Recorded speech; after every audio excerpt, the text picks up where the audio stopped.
नहमदुहु व नसल्ली अला रसूलिहिल करीम अम्मा बाद औज़ु बिल्लाहि मिनश्शैतानिर रजीम बिस्मिल्लाहिर्रहमानिर्रहीम। अस्सलामु अलैकुम, कैसे हैं आप सब? उम्मीद है सब खैरियत से होंगे। मैं भी अल्लाह पाक का लाख लाख शुक्र है, अल्लाह के फजल व करम से बिल्कुल ठीक ठाक। अल्लाह ताला सबको अपने हिफ्ज़ व अमान में रखे, अल्लाह ताला सबके घरों में खैरियत रखे, अल्लाह पाक सबकी दिली मुरादें पूरी करे, अल्लाह ताला सबकी औलाद को नेक बनाए, अल्लाह ताला सबके घरों में अमन व अमान कायम रखे और हिफ्ज़ व अमान में रखे। आमीन सुम्मा आमीन। सबको अपने वालिदैन का फरमाबरदार रखे और घरों में सुकून कायम करे। आमीन सुम्मा आमीन। दुनिया के साथ साथ आखिरत में भी अल्लाह ताला हमें खुशू व हुजूर और अच्छे नेकियां करने की तौफ़ीक अता करे, अच्छी इबादत करने की तौफ़ीक अता करे और आखिरत में भी हमारे दर्जात अल्लाह पाक बुलंद करे। आमीन सुम्मा आमीन। आखिरत के लिए सामान हमें इकट्ठा करना चाहिए। जिस तरह हम खाने पीने का बंदोबस्त करते हैं कि आज हमने ये पकाना है, अच्छी सा खाना खाना है, अच्छे से लवाज़मात अपने लिए तैयार करने हैं, तो इसी तरह हमें अपनी आखिरत के लिए भी तमाम लवाज़मात तैयार करने चाहिए। आखिरत के लवाज़मात में क्या आता है जी? सबसे पहले आती है ईमान। हमारा ईमान हमारी सबसे बेसिक चीज़ है कि हम किस चीज़ पे ईमान रखते हैं। फिर इसके बाद हमारी बात है नमाज की। नमाज जो है वो सबसे पहला सतून है, पहला सतून कलमा है, फिर नमाज है। और नमाज जो बंदा नहीं पढ़ता वो अल्लाह ही है बख्शने वाला, लेकिन मेरे नज़दीक वो मुसलमान नहीं कहलाने के लायक बिल्कुल भी नहीं है। नमाज जो है वो पहला हमारा फ़र्ज़ है और आखिरत की तैयारी में नमाज सबसे अफसल है।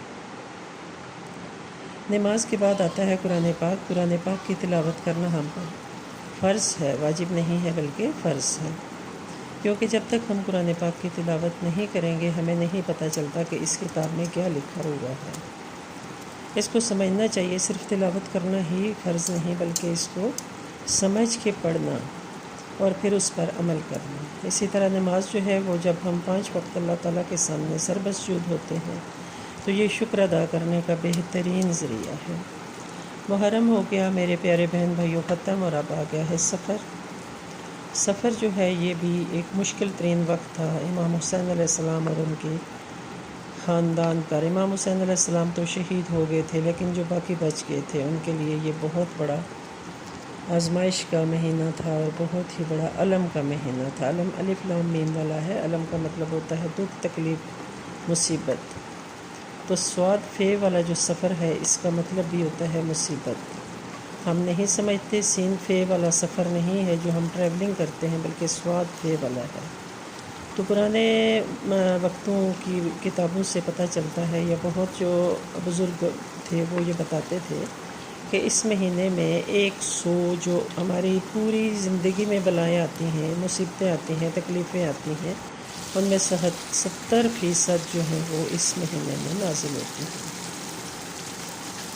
तो इस महीने का हमें किस तरह से प्रचार करना चाहिए, किस तरह से इसकी इब्तिदा करनी चाहिए और किस तरह से हमें इसको गुजारना चाहिए कि सबसे पहले जो काम है वो हमें सदका देना चाहिए अपना, अपने अहल व अयाल का, ताकि अल्लाह पाक हमें सदक़े से इन बलाओं से महफूज रखे।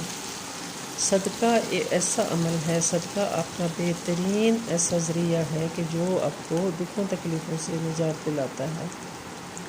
सदका देने से आपकी बहुत सी मुसीबतें, परेशानियां दूर हो जाती हैं और आप अल्लाह के फजल व करम में आ जाते हैं, उसकी हिफाजत में आ जाते हैं।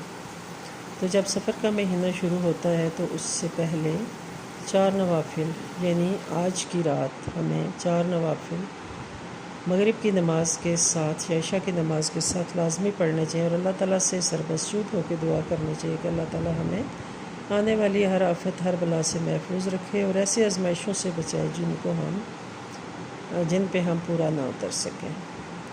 बस आज का मेरा व्लॉग इतना था, आपको ये पैगाम देना था। खाना भी बन गया है जो कि आपके सामने है। अच्छा खाना बना, इसलिए अच्छी तैयारी करनी चाहिए आखिरत की भी, और अपने जो हमारे अमाल हैं उन्हें अच्छे तरीके से रखना चाहिए। हम बज़ाहिर ये कहते हैं कि हम बहुत अच्छे। मिलेंगे इंशाल्लाह नेक्स्ट व्लॉग में। टिल देन अल्लाह हाफ़िज़।